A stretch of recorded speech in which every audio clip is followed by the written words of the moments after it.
We could not be living in more interesting times. But I can sleep well at night because I have security in all those areas that we talked about. And that's the difference. If I were in the stock market, I don't think I'd be sleeping so well. If I were in the crypto markets, I don't think I'd be sleeping so well. But I don't have to worry about it because I have everything is flight to safety: food, water, energy, security, barterability, wealth preservation.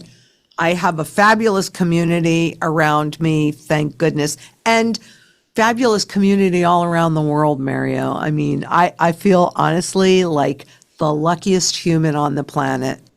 Monaco 64, home of alternative economics and contrarian views. So today we're recording this interview on the 16th of April, and gold is making another all-time high.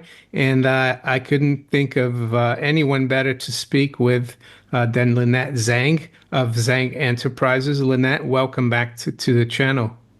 Well, thank you, Mario. It's always a pleasure to be with you and see you. Thank you, and it's a pleasure to see you as well. And I had some topics here that I'd prepared this afternoon, but seeing that what gold is doing, and of course that's nice for us who have been stacking gold, maybe not so much silver. Silver's still kind of timid, but yeah.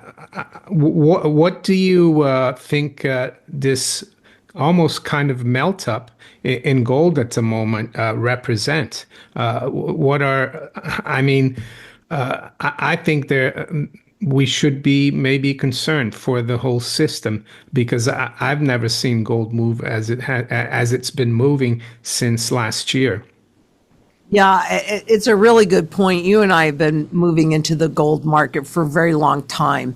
And I remember when I first got involved in it seriously in 2002, if it moved 50 cents in a day, that was a big move. That was like fabulous. And now to see it move $100 or so, I knew this was coming. But what I do think, to your point, that's actually happening is a number of things. Number one, where the US dollar and the treasury bonds were considered the flight to safety asset, the world is rethinking that. So I think part of what we're witnessing is the loss of the US exceptionalism and the lack of desire to be holding dollars and dollar denominated assets, which means that that flight to safety trade is now going into the true flight to safety anyway, which is gold, right? You can look at the Japanese yen. Are they really any better off than any place else? No, they are not. Or even the Swiss franc. It's the same thing. They're all fiat. So I think I think the world is waking up to how little value the US dollar really has. And that's a big problem because it's also a lack of liquidity in all of these markets. But additionally, and I think this is a very big deal that I believe we have not really seen this play out yet. But that whole shift from the US being primarily in the digital markets with paper contracts, and where you are in the UK and in Europe, where that is a much more physical market. And what's the Bank of England been doing but shipping gold that they're holding for countries over to the US? And then somebody in the US or multiple entities in the US are demanding delivery. And my question is, when those other countries that have been holding their gold at the Bank of England ask for it back, I think what we're seeing in $100 move in a day is going to look like chump change. And certainly the valuation, we're going to see gold move more toward its true value, which is not 3,300 or 10,000. I mean, it's north of 40,000. And yeah, I mean, the Bank of England back in late January this year, there was this report in the FT that said that spot had now become T plus 4 to 8 weeks, which meant there was a huge demand for physical. So it doesn't surprise me. And the other thing, though, Lynette, that I've heard recently, speculation that the German government, the new German government, which I think comes to power sometime in May, they're thinking of repatriating their 1,200 metric tons from the New York Fed. And if you remember, Lynette, I think the Germans moved 300 tons from there to Frankfurt, to the Bundesbank, and it took the New York Fed 4 years to ship that gold. So you kind of wonder if the entities holding gold at the New York Fed, I think they should be concerned. I think everybody should be concerned, because to your point, what happens if it isn't just the Bundesbank that's asking for their gold back, but a whole bunch of other countries' gold that the Bank of England that's been holding and now shipped over to the US, they're going to have to go out in the open market and buy it. And then it has to be in good delivery form. But even aside from that, they're still going to have to go in the open market and buy it. And with all of the global central banks that have been buying gold hand over fist, and those that have taken delivery here, I don't know how easy that's going to be because there's a finite amount of it, right? There's an unlimited amount of paper gold, but there is a finite amount of physical. And during that period of time, that was when, 2013, 2014, when the sovereign debt crisis was unfolding in Europe. And we're in a different place right now. And think about that time frame. And if you go in and you look at how much gold the central banks have been buying, these last 3 years have been, almost in nosebleed territory. That gold is not coming back on the market, right? I think the melt up is just beginning. I'm not saying that we won't hit a top at some point because technically it's stretched pretty far, but as long as there is this level of uncertainty and deterioration, and it doesn't even matter, even the little pivot, it doesn't mean anything because what the whole world knows is that there's too much uncertainty in these markets. That's not going away, even if President Trump, which of course he's not going to do, but even if he attempted to undo everything that he's done up to this point, that's not going to change that uncertainty. Yeah, and you recently spoke about tariffs and how that could spur a further crisis, like how tariffs in the past, like the Smoot-Hawley Act, spurred the Great Depression. And I've spoken about this in the last few weeks that I think what President Trump is doing, like all the uncertainty, is also kind of hurting the credibility of the U.S. And it's almost like a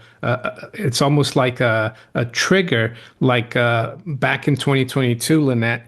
When they froze Russian reserves, that was a trigger for the central banks to start buying more and more gold because they thought we can't trust the West by leaving our reserves, but then we're going to buy gold.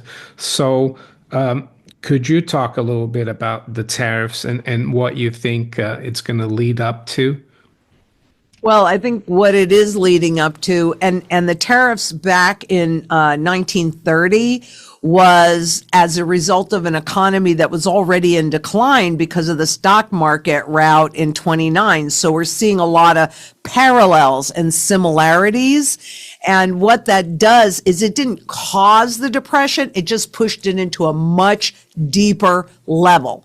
And so I think that what all of these tariffs and all of this uncertainty, because it's not just the tariffs, even if you reversed everything, to your point, Mario, even if everything got reversed, what people now know is that they can't count on what's any administration. right? I mean, we can't count on the US. And since the treasuries, the US treasuries, underpin the global financial markets, that's a huge problem for the world, but necessary.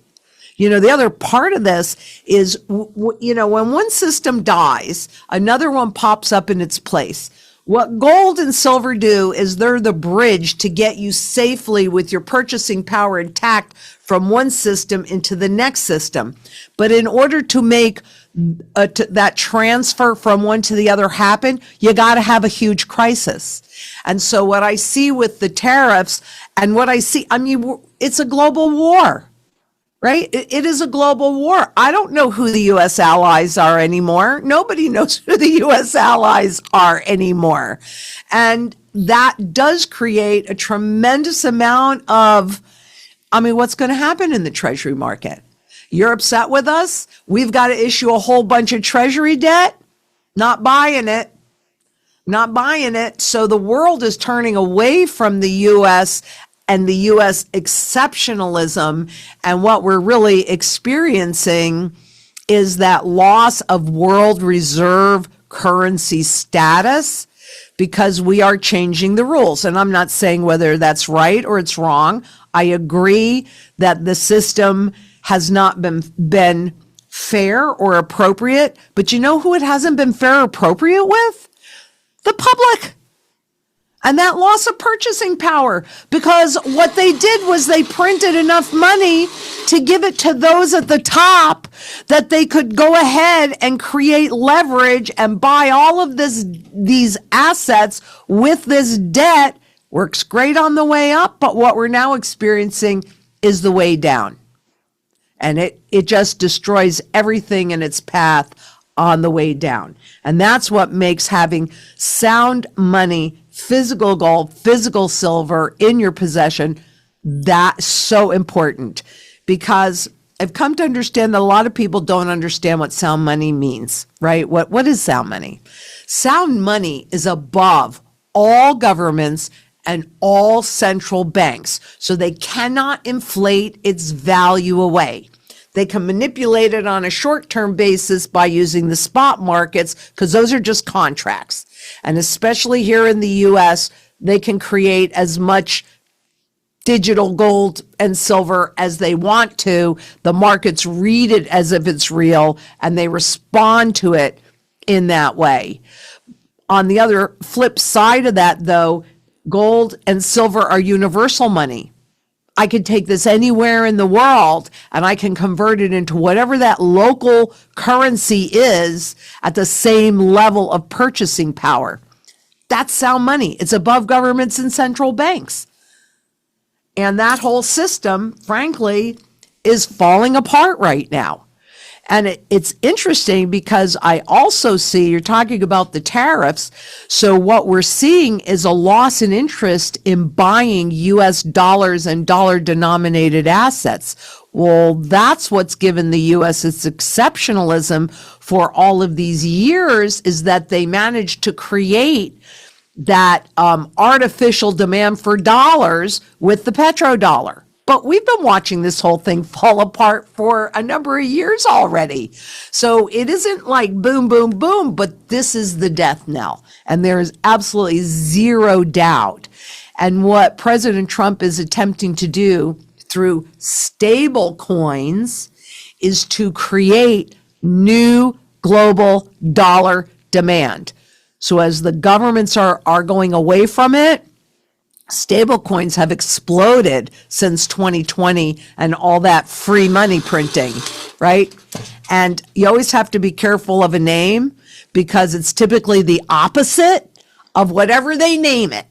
And we've already seen, especially with SVB and the regional bank crisis, in spring of 2023?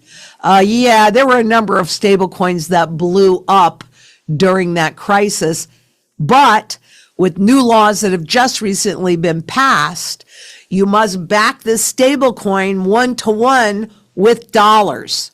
And who's holding these stable coins? The general public, primarily in frontier economies. where their currencies are hyperinflating faster than dollars. So they're rushing to the perceived safety of the dollar, but frankly, it's out of the frying pan into the fire.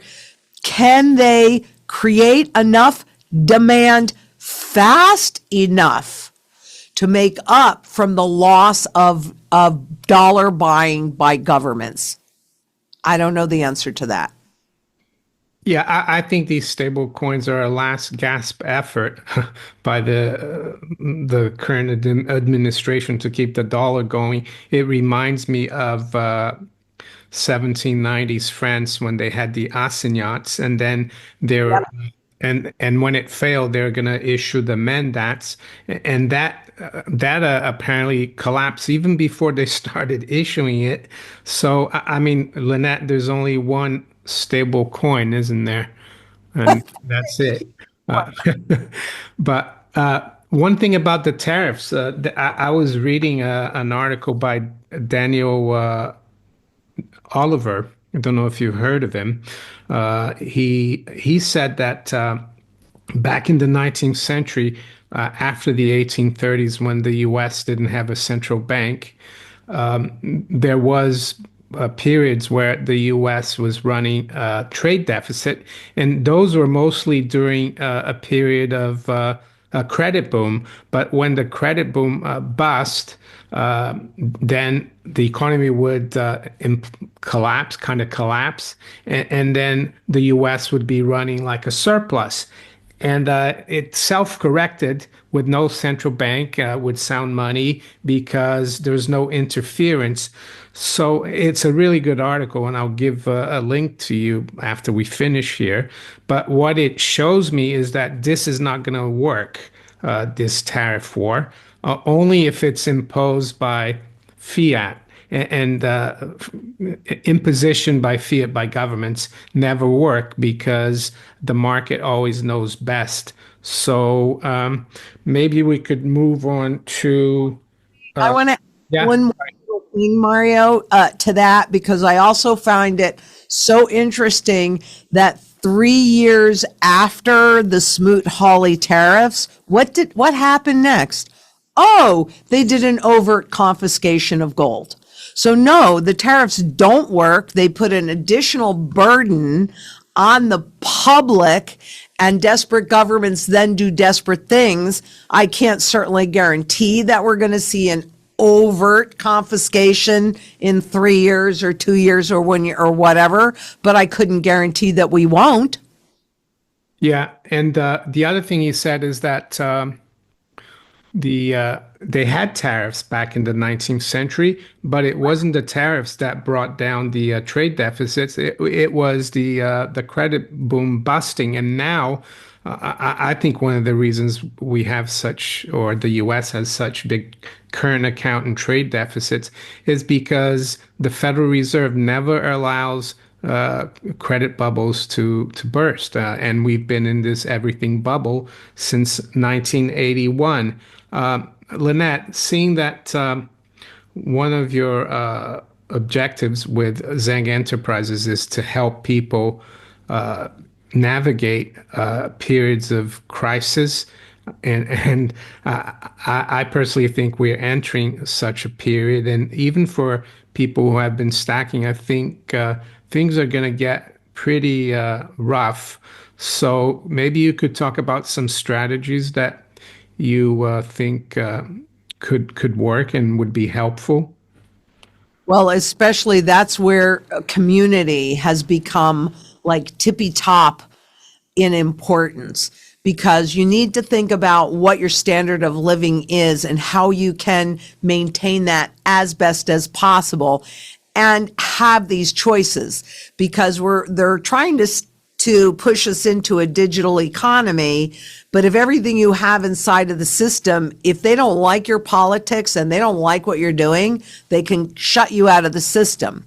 So I think one thing that is critically important for everybody, no matter where they are in this world, is to create security and stability in food, water, energy, security, barterability, which for me is primarily silver, wealth preservation, which for me is primarily gold, building that community out locally to create that security, but globally to let those that are in power say, no, we're not going to accept your next thing that you're going to try and cram down our throats. We want to take our power back.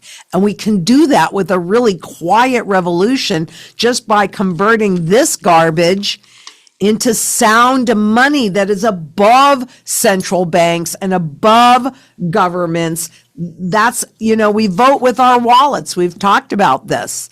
If we can get 3% of the global population to buy gold and silver, guess what? I believe that we have a shot at having a seat at the table in this next new currency system, which means that I believe we have a shot at demanding a convertible gold as part of the new system. And what that means is, just like back before 1933, if you did not like what the government or the central bank was doing, you could walk in with one and you could walk out with the other. And what that did was it forced governments to have fiscal responsibility, because you as the public could control how much debt they could grow. If you pull it out of the system, it creates restrictions around what they can do. And so it's the only way to hold these guys accountable. And Mario, have you seen what's been happening with the ZIG, Zimbabwe Gold? It's not really working out, is it? No, it isn't. Why? They say, oh, fiscal mismanagement or whatever policy, blah, blah, blah. No, the whole reason is because they have abused the public so bad that the public does not trust them. And so they pulled the gold in, or said that they pulled the gold in, to try and regain that trust. That is something that happens 100% of the time. But it was only ever in digital form. And so the public went, yeah, no, I don't believe. Yeah, you should be able to redeem it. Exactly. Yeah, and Howard Buffett, Warren Buffett's dad, he wrote in 1948 that gold redeemable money is, you can't have human freedom without it, and you can't have capitalism. They're destroying capitalism with this fiat currency central bank system.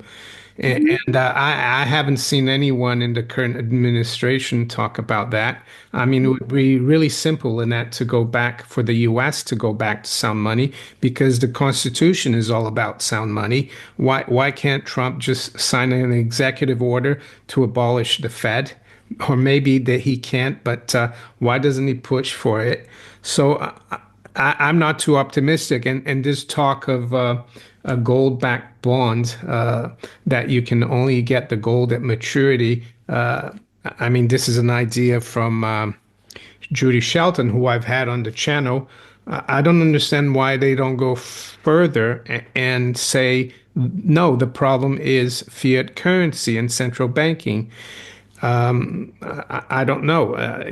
I think they just want to keep dragging this system and kind of fooling the public into thinking that they're doing something. Is that the way you see it? Yes, but I also think that this could be our absolute best opportunity to get gold back into the system. So I have personally a lot of hope that all the work that you've been doing, all the work that I've been doing, and lots of others have been doing, is actually going to make a difference. I have a lot of hope, and maybe I'm crazy, and I'll be honest with you, Mario. I mean, sometimes when I think about what we're trying to accomplish, it kind of sounds insane. I mean, we're really trying to have an impact on the global monetary system. And after all, who am I? I'm just like this little person, I mean, just like everybody else. But what I know is if I don't do anything, I got no chance at all of making that happen. if I do something and I can reach another person and that other person joins in and then they go out and they reach somebody and there's 2 more people now and 4 more people.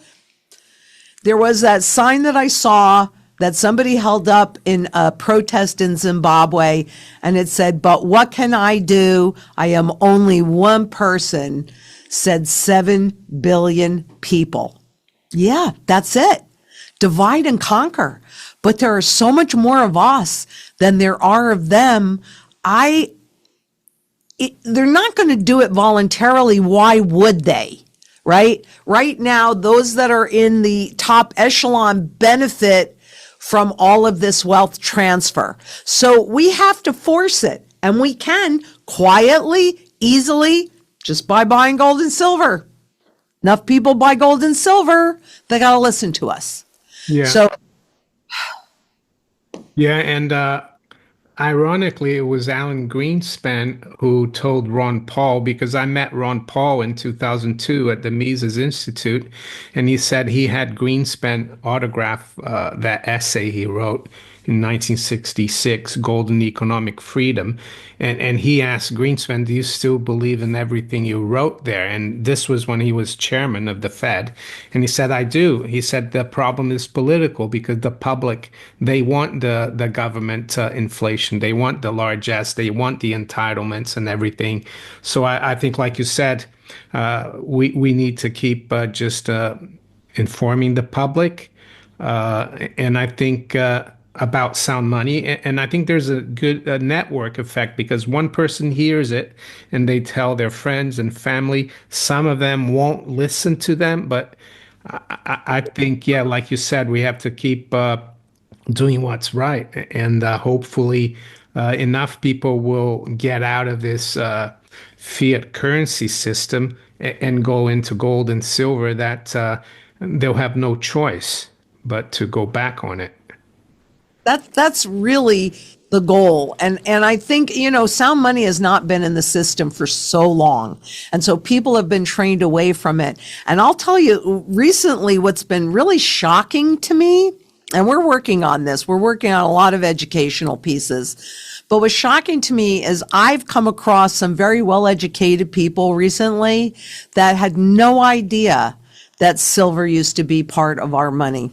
Here's pre-64 silver dime, right? No idea. And I'm talking about really smart people. And certainly they don't know that this used to be our money. So we need to re-educate people at every level, grade school, high school, college, and certainly beyond. And we're working on that diligently. I sit on the advisory board of the Sound Money movement, trying to get gold and silver legalized in the states in the U.S., because if enough of them do, we can put pressure on the federal government. But this has to happen globally. It can't just happen one place. Although I would say that whatever country, including the US, that actually did take the medicine and back their currency with a convertible gold, that would be the currency of choice for the world then.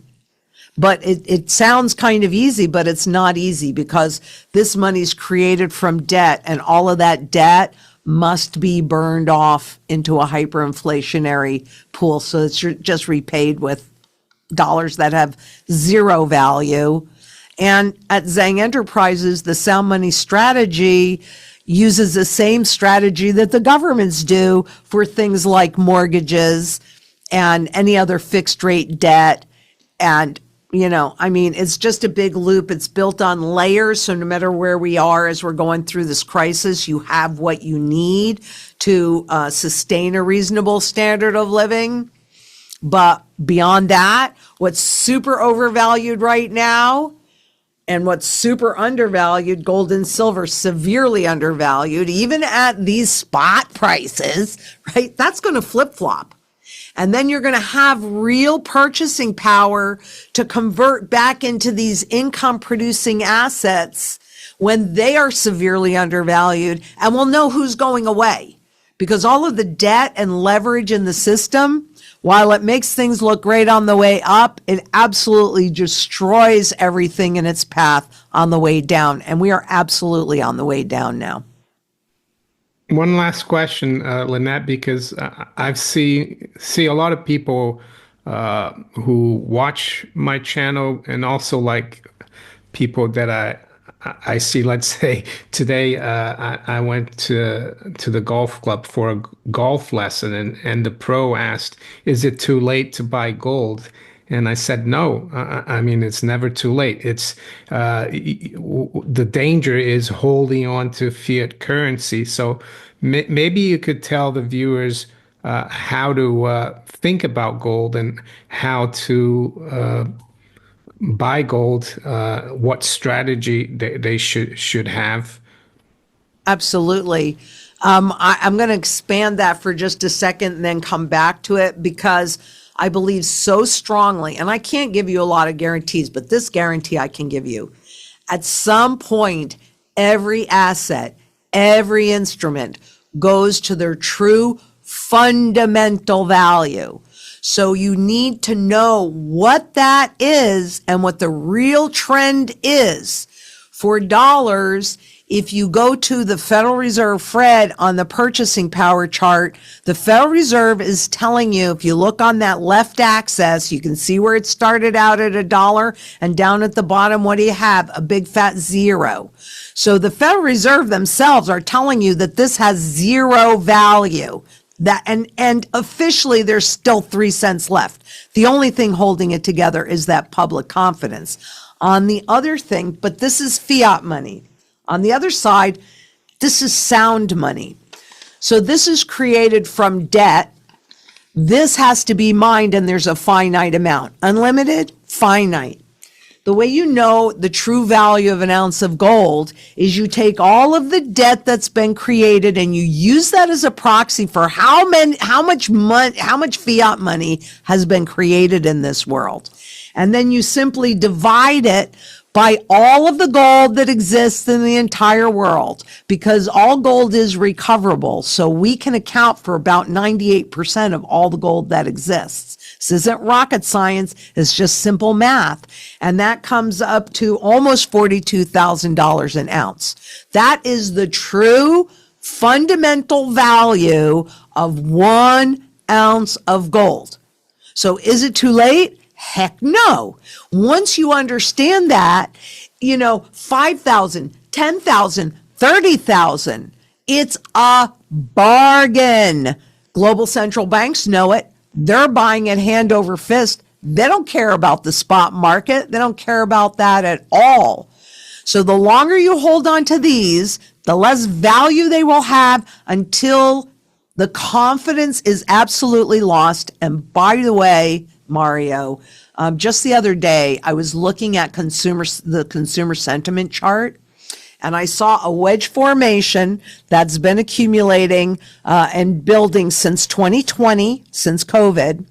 And what we just had is a major breakdown below that wedge, which means that the sentiment, people feeling comfortable spending money, is declining really, really rapidly. And the next most likely outcome is for that sentiment to continue downward. Well, wait a minute. That's the last pillar that's giving this stuff any value at all. So, that's the last level of confidence. You and I've talked over the years about bank-to-bank confidence gone in 2008, central bank to central bank confidence gone in 2015, market to central bank confidence gone in 22, and now the last pillar of strength is the public, it's the consumer. And that is going south in a very rapid way.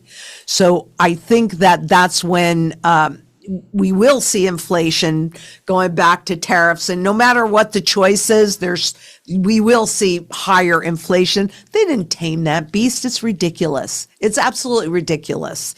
And so they can't tame the beast. It's the beast they're trying to control, not really tame, just kind of make it move the way they want to. But we're at the end of this currency's life cycle. And when you see major pattern shifts, the yield curve that was inverted, disinverted. I mean, this is all a ticking time bomb. You need to get into safety in your possession as quickly as you can. And you need to build that local community as quickly as you can. You bring whatever you have, whatever talents you have. If you have gold and silver, if you know how to grow a tomato, if you know how to lay irrigation or build a chicken yard or whatever, form those communities so that you have that safety net around you. You can't count on the government to do this. You absolutely can't. Lynette, that was great. And we're going to keep an eye on things. And I think, yeah, like you said, it's just the beginning. And it's interesting that you noted 42,000 gold with the Dow around 40,000. Maybe that's when we're going to be 1-to-1. And historically, that has been like the bottom of the credit cycle. Exactly. Yeah. We could not be living in more interesting times, but I can sleep well at night because I have security in all those areas that we talked about. And that's the difference. If I were in the stock market, I don't think I'd be sleeping so well. If I were in the crypto markets, I don't think I'd be sleeping so well, but I don't have to worry about it because I have everything is flight to safety: food, water, energy, security, barterability, wealth preservation. I have a fabulous community around me, thank goodness, and fabulous community all around the world, Mario. I mean, I feel honestly like the luckiest human on the planet. I feel so grateful and so blessed that even you and I are sitting here being able to talk from so far away, but we're in this battle together, you and me, right? And all the other people that are trying to educate people and put them in a position where they have the knowledge to put their best interests first, truly. Not the lie, not the flim-flam con game that's been going on for their whole lives, but the truth. And the truth shall set you free, right? Well said. And peace of mind, like you said, is really important too, because you don't need to be fearful if you know what's going on, what the truth is. If you have a little bit of sound money, and if you have if you're in a tight-knit community as well. So yes, Lynette, I wish you all the best, and hopefully we'll speak again soon. I always look forward to that. You're one of my favorite people. And even on our channel, they love you, Mario. Thank you.